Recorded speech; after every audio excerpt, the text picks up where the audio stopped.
आपकी डॉक्टर बेटी साहिबा अभी तक घर वापस नहीं आई। अभी भी वक्त है लगाम डालने। मोहब्बत करती है मुझसे?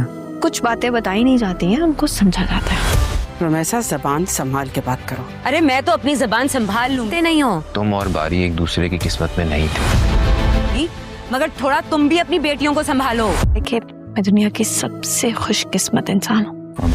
ये वही लड़की है जिसकी वजह से मेरी और बारी की शादी नहीं हो सकी। तुम उसे जानते? ये रुमैसा आंटी से बचकर रहो।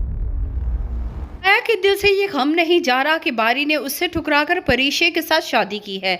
राहील अब अपनी बहन को समझा रहा है कि तुम्हारी और बारी की शादी नहीं हो सकती। बारी तुम्हारी किस्मत में था ही नहीं, इस बात को तुम कबूल कर लो। वो परीशे का था और उसी का रहेगा। लेकिन अनाया ये बात तस्लीम करने पर रजामंद ही नहीं है। उसे लगता है कि परीशे ने उससे उसकी मोहब्बत छीनी है और वो बदले में बारी की बहन को उसके घर बिठाकर बारी को सबक सिखाएगी। बारी जिस तरह से परीशा से मोहब्बत करता है वो अब किसी भी ब्लैकमेलिंग में आने वाला नहीं है। दूसरी तरफ रुमैसा जब से इस घर में आई है उसने तो नए से नया फसाद ही रोज़ लगाना शुरू कर दिया है। अब आलम को भड़काएगी कि तुम्हारी डॉक्टर बेटी अभी तक घर में नहीं आई।